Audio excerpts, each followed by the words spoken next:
Miarabantsika rehetra amin'ny anaran'ny tompo. Estime de soi io indray no loahevitra izay ho resantsika amin'ity anio ity. Ary izao video izao dia natao indrindra ho antsika kristianina izay matsiaro kivikivy na ho ketraketraka na koa manamelo tena, mahita ny tenantsika mandrakariva ao anatin'ny faharatsiana ary mahita mandrakariva ihany koa hoe tsinotsinona isika olona ratsy tsy mahay manao na inona na inona. Fa anio dia ozy ny tenin'Andriamanitra manao hoe miova amin'ny fanavaozana ny saina. Tiako mihitsy ianao anova ny fomba fisainanao sy ny fomba fijerinao ny tenanao aorinan'izao video izao. Rehefa mijeritsika ny tombam-biditsika tsiraray avy dia tsy maintsy mijery ny lasa, ny ankehitriny ary ny ho avy. Tamin'ny lasa ny Baiboly any amin'ny Petera voalohany dia miresaka be dia be mahakasika an'izany hoe iza montsika tamin'ny lasa.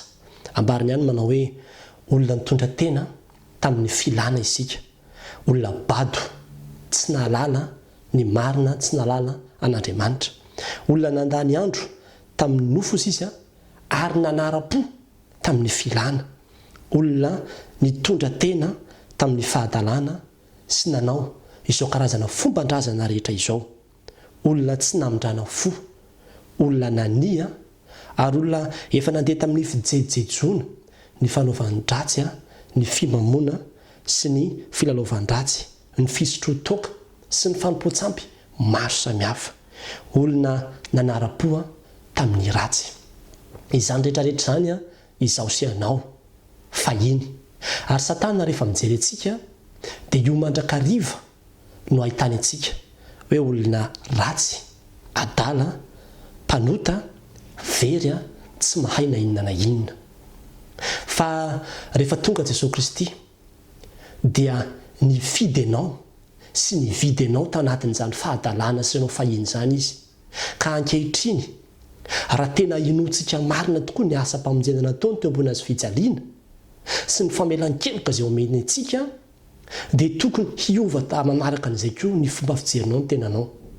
Fa ankehitriny ianao dia olona voavidy, olona efa nateraka indray ary olona novonjena, ny sahiranan'Andriamanitra mihitsy ny nandefa ny zanany hamonjy ianao satria tiany ianao, ary olona nantsoin'Andriamanitra ao amin'ny fahamasinany, izany ny ambaran'ny soratra masina, nantsoin'Andriamanitra ao amin'ny voninahitra, ary olona navotana, olona voadio, olona nantsoina hoe taranaka voafidy, fanjakam-pisorony, firenena masina, olona izay nantsoin'Andriamanitra hiala tamin'ny tenany.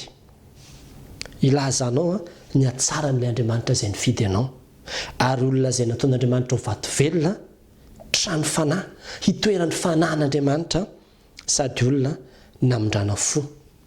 Izany ianao anatrehan'Andriamanitra. Tsy manova ny tombam-bidinao anatrehan'Andriamanitra mihitsy ny lasanao. Tsy manova ny tombam-bidinao anatrehan'Andriamanitra mihitsy ny kilemanao sy ny tarehanao sy ny bikanao.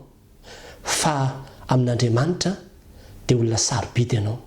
Amin'ny olona mety manana fomba fijery hafa anao ny olona, mety manaratsy ianao izy, fa izay rehetra tenenin'ny olona dia tsy manova ny tombam-bidinao eo anatrehan'Andriamanitra izany.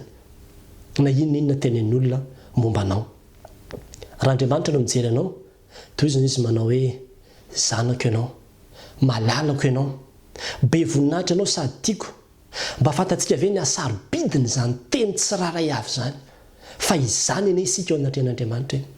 Ary tsy tokony ho kivy isika na hanamelo tena na koa hanambany tena, fa olona sarobidy isika eo anatrehan'Andriamanitra. Mandrakariva ravana tadio tsara ny tantaran'i Jesosy Kristy, fa rehefa nitsangana tamin'ny maty izy dia mbola hita tao anatin'ny fasana tao ny lambapaty, ilay nofonosany. Ary izany mihitsy koa tsika eo amin'ny andavanandrom-piainantsika. Ilay lamba nofonosanao, ilay toetranao taloha sy ilay fombanao taloha sy ny nataonao taloha, mety mbola ho hitan'ny olona izany rehefa no avaoziny ianao, dia mbola mety tsikafon'ny olona izany, mbola mety tenenin'ny olona amin'izany ianao inona koa izay mpisotro toaka iny ve mba hitory filazantsara, inona koa izay olona adala ohatran'iny, iny ary olona nanao ohatran'izao, iny mihitsy ny hitany nanao an'izao sy nanao an'izao tary.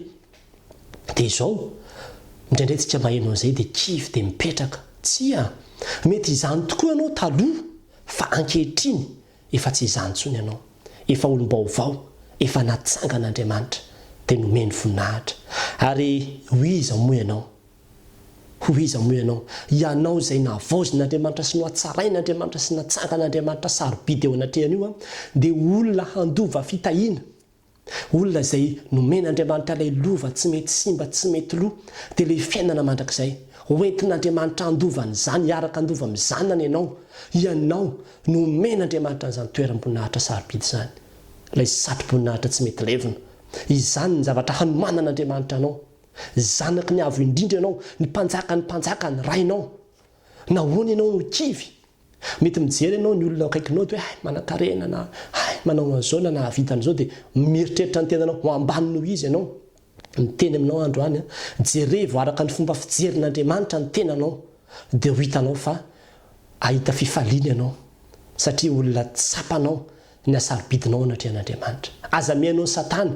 izay miteny antsika mandrakarivany amin'ny hoe ratsy tsinitsinina tsy misy dikany farahidiny fa eo anatrehan'Andriamanitra na dia mahantra azy ianao dia hozy izy Andriamanitra manao hoe manan-karena ianao sarobidy ianao anatrehan'Andriamanitra koa dia mahireza indrindra aza kivikivy fa mitraka ary mijoroa dia atao voreary ianao ny tombam-bidinao eo anatrehan'Andriamanitra amin'ny maha olom-baovao no avaozina sy namindranao foanao dia raha nasoanao izay video izay dia zarao ary asio j'aime ihany koa ny pejy raha mbola tsy nanisy j'aime ny pejy anao satria mbola maro be ny video kristianina izay ho hitanao anatin'izao pejy izao dia mirary soa samy tain'Andriamanitra